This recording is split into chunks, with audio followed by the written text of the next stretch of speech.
Polity में, चाहे हमारे संविधान में देश शब्द का यूज नहीं किया गया है, हमारे संविधान में स्टेट का यूज किया गया है। स्टेट मतलब राज्य। तो संविधान की नजरों में यानी कि पॉलिटी के हिसाब से राज्य कौन से होते हैं? पॉलिटी के हिसाब से राज्य के 4 तत्व होते हैं। जी हाँ साथियों, जिसके पास ये 4 तत्व पाए जाते हैं वो क्या होते हैं? वो राज्य कहलाते हैं। वो 4 तत्व कौन कौन से हैं? पहला है आपका जनसंख्या, दूसरा आपका है क्षेत्रफल, तीसरा आपका है सरकार, चौथा है संप्रभुता। जी हाँ साथियों, 4 कौन कौन से हैं? जनसंख्या, क्षेत्रफल, सरकार और संप्रभुता। तो ये चारों तत्व हैं आपके किसी राज्य के पास यदि हैं तो वो पॉलिटी के हिसाब से नेशन स्टेट यानी कि राष्ट्र राज्य में आएगा। तो ये चारों जो तत्व हैं आपके, चारों में से जनसंख्या और क्षेत्रफल, इनको हम देख सकते हैं। जनसंख्या है तो छू सकते हैं, क्षेत्रफल भी है तो छू सकते हैं। तो ये दोनों आपके क्या हैं? भौतिक जो तत्व हैं, ये दोनों भौतिक तत्व हैं। जैसे जनसंख्या और क्षेत्रफल ये दोनों भौतिक तत्व हैं। और जो सरकार है और जो आपकी संप्रभुता है, इन्हें ना आप देख सकते हैं ना छू सकते हैं। सरकार तो यानी जो सरकार है सो सरकार है, और संप्रभुता आपको बस महसूस कर सकते हैं कि हमारे देश में संप्रभुता है या नहीं है। आप उसे देख नहीं सकते, आप उसे छू नहीं सकते। तो ये दोनों क्या है? आध्यात्मिक तत्व हैं। किसी राज्य को राज्य होने के लिए कितने तत्वों की जरूरत है? तो 4 तत्वों की जरूरत है। 4 तत्व कौन कौन से? जनसंख्या, क्षेत्रफल, सरकार और संप्रभुता। जिसमें से भौतिक तत्व कौन कौन से हैं? जनसंख्या और क्षेत्रफल। और जो आपका है आध्यात्मिक तत्व कौन कौन से हैं? तो आध्यात्मिक तत्व है आपका सरकार और संप्रभुता। राजनीति विज्ञान का पिता किसे कहा जाता है? राजनीति विज्ञान का पिता अरस्तु को कहा जाता है।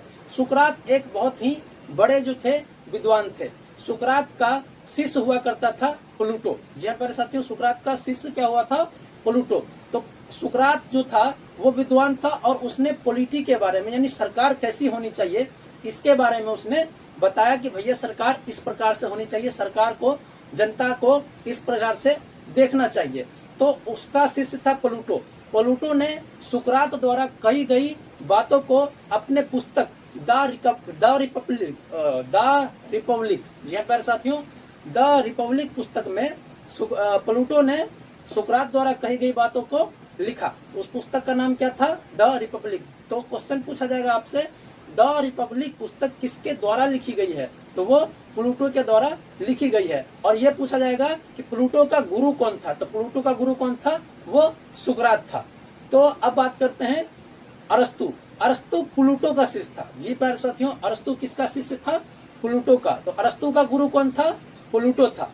तो अरस्तु द्वारा कौन सी पुस्तक लिखी गई? The politics. अब प्लूटो के द्वारा द एकेडमी नाम की एक संस्था खोली गई थी जहां ये पढ़ाया जा रहा था कि सरकार कैसी होनी चाहिए। तो वहां से पढ़ा था अरस्तु, इसीलिए वो प्लूटो का शिष्य था। तो अरस्तु ने कौन सी किताब लिखी? The politics. और द पॉलिटिक्स किताब लिखने के बाद अरस्तु जो है राजनीतिक विज्ञान का क्या बन गया?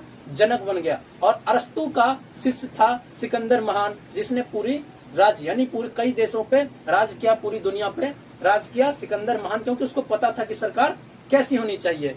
तो ये अरस्तु का शिष्य कौन था? सिकंदर। तो सिकंदर का गुरु अरस्तु, अरस्तु का गुरु प्लूटो, प्लूटो का गुरु सुकरात। तो ये आपको ध्यान रखना है। नेक्स्ट आपका टॉपिक आता है संविधान। संविधान कई प्रकार के होते हैं। एग्जाम्पल के लिए संविधान सबसे छोटा भी हो सकता है, संविधान बड़ा भी हो सकता है, संविधान पुराना भी हो सकता है, संविधान नया भी हो सकता है। तो हम इसके बारे में चर्चा करेंगे कि सबसे छोटा संविधान, यह प्यारे साथियों, सबसे छोटा संविधान किस देश का है? तो सबसे छोटा संविधान 2 प्रकार से छोटा हो सकता है। पहला शब्दों के आधार पे, दूसरा अनुच्छेद के आधार पे। तो शब्दों के आधार पे सबसे छोटा संविधान मोनेको का है। किसका है? मोनेको का। शब्दों के आधार पे सबसे छोटा संविधान किसका है? मोनेको का। और अनुच्छेद के आधार पे सबसे छोटा संविधान किसका है? अमेरिका का। अब बात करते हैं सबसे बड़े संविधान की। तो सबसे बड़ा संविधान किस राज्य का, किस देश का है? तो वो है भारत देश का। जी हाँ, पर चाहे वो शब्द के आधार पे हो, चाहे वो अनुच्छेद के आधार पे हो, हमारे संविधान में 395 अनुच्छेद मूल रूप से थे। अभी लगभग 450 से ज्यादा अनुच्छेद हो चुके हैं। लगभग 1.5 लाख शब्दों का प्रयोग किया गया है हमारे संविधान के निर्माण में। तो सबसे छोटा संविधान शब्दों के आधार पे मोनेको का, अनुच्छेद के आधार पे अमेरिका का। सबसे बड़ा संविधान शब्द और अनुच्छेद दोनों के आधार पे किसका है? भारत का। अब बात करते हैं सबसे नया संविधान। सबसे नया संविधान किसका है? तो सबसे नया संविधान क्यूबा का है। क्यूबा का नया संविधान सबसे नया संविधान है, जो कब बना? 2019 में बना है। और सबसे पुराना संविधान किसका है? तो सबसे पुराना संविधान किसका है? अमेरिका का, जो 1789 ईस्वी में बन चुका था। कब बन चुका था? 1789 ईस्वी में। सबसे पुराना संविधान किसका है? तो वो अमेरिका का है। सबसे छोटा लोकतांत्रिक संविधान किसका है? तो सबसे छोटा लोकतांत्रिक संविधान न्योरी का है। सबसे छोटा लोकतांत्रिक संविधान किसका है? न्योरी का। और सबसे बड़ा लोकतांत्रिक संविधान किसका है? तो सबसे बड़ा लोकतांत्रिक संविधान है आपका इंडिया का, जो आपको मालूम ही है। अब बात करते हैं हम संविधान सभा की, क्योंकि संविधान निर्माण में संविधान सभा का अहम रोल है। तो संविधान सभा की विचारधारा सबसे पहले कहाँ आई थी? तो संविधान सभा की विचारधारा सबसे पहले इंग्लैंड में आई थी। किसके मन में विचार आया था? तो हेनरी मैन नाम का एक आदमी थे, जो कि इंग्लैंड के थे। उसके मन में विचारधारा आई थी कि संविधान को बनाने के लिए संविधान सभा जरूरी है, क्योंकि कुछ उसमें बहुत सारे जो विद्वान हैं, बहुत सारे देश के ज्ञाता है, पॉलिटिक्स के ज्ञाता हैं, वो संविधान निर्माण में सफलतापूर्वक संविधान को बनाएंगे। तो संविधान निर्माण के लिए संविधान सभा का होना जरूरी है, ऐसा विचारधारा आया था इंग्लैंड के व्यक्ति हेनरी मैन में। और पहली बार जो संविधान सभा बनी थी, विश्व की पहली संविधान सभा 1787 ईस्वी में अमेरिका में बनी थी। अमेरिका की संविधान सभा विश्व की पहली संविधान सभा थी, जो 1787 ईस्वी में बनी थी। अब भारत में संविधान सभा की मांग। अब बात करते हैं कि भारत में संविधान सभा की मांग कब कब हुई थी। तो भारत में सबसे पहले संविधान सभा की जो मांग की थी, वो बाल गंगाधर तिलक ने की थी। कब की थी? 1895 ईस्वी में। और किस विधेयक में की थी? स्वराज विधेयक में। जी हाँ प्यारे साथियों, 1895 ईस्वी में सबसे पहले बाल गंगाधर तिलक जी ने मांग की थी संविधान सभा की स्वराज विधेयक में। तो ये अनौपचारिक मांग था। अनौपचारिक मांग वैसा मांग होता है जिसमें लोगों का समर्थन ना हो। अब लोगों का समर्थन कैसे हो सकता है?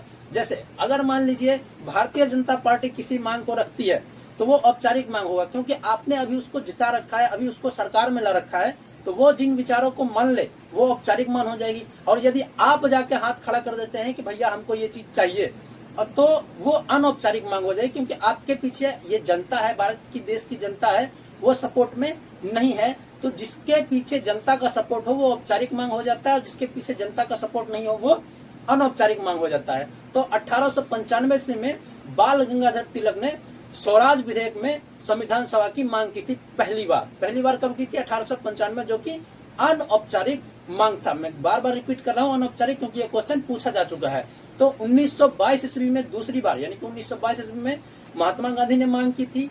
किस चीज में? यंग इंडिया मैगजीन में महात्मा गांधी ने मांग की थी। उसमें महात्मा गांधी जी ने कहा था पूर्ण आत्म अभिव्यक्ति होनी चाहिए, यानी कि पूर्ण आत्म अभिव्यक्ति से संविधान सभा का निर्माण होना चाहिए। फिर 1924 में मोतीलाल नेहरू जी के द्वारा संविधान सभा की मांग रखी गई।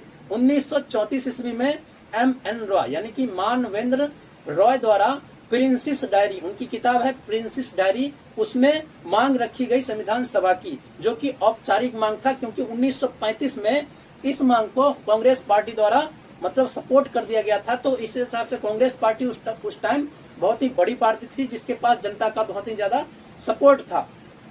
तो उसने इस मांग को स्वीकार किया, मतलब सपोर्ट कर दिया, तो जिसके कारण ये एक औपचारिक मांग गई। तो पहली बार संविधान सभा की औपचारिक मांग कब रखी गई? तो 1934 ईस्वी में। किसके द्वारा? M.N. रॉय, यानी मानवेंद्र रॉय के द्वारा, मानवेंद्र नाथ रॉय के द्वारा रखी गई। किस किताब में? तो प्रिंसेस डायरी नामक किताब में। फिर 1935 में कांग्रेस पार्टी ने, जाहिर सी बात है मैंने अभी बताया कि 1935 में कांग्रेस पार्टी द्वारा इस मांग को रखा गया अंग्रेजों के समक्ष। फिर 1938 में जवाहरलाल नेहरू जी के द्वारा हेराल्ड न्यूज़पेपर के द्वारा, न्यू हेराल्ड न्यूज़पेपर के द्वारा संविधान सभा की मांग रखी गई, जिसमें उनके द्वारा कहा गया सार्वभौमिक वयस्क मताधिकार, यानी कि संविधान सभा का जो गठन होना चाहिए वो मताधिकार के आधार पे, उसमें उसके जो सदस्य चुन के आएंगे वो मताधिकार के आधार पे आएंगे।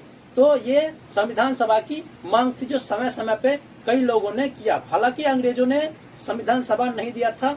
फिर जब अंग्रेजों की सरकार बदल गई, चर्चिल की सरकार बदल गई, तो कैबिनेट मिशन आया हमारा 1946 में। तो अब हम बात करते हैं कैबिनेट मिशन 1946 की।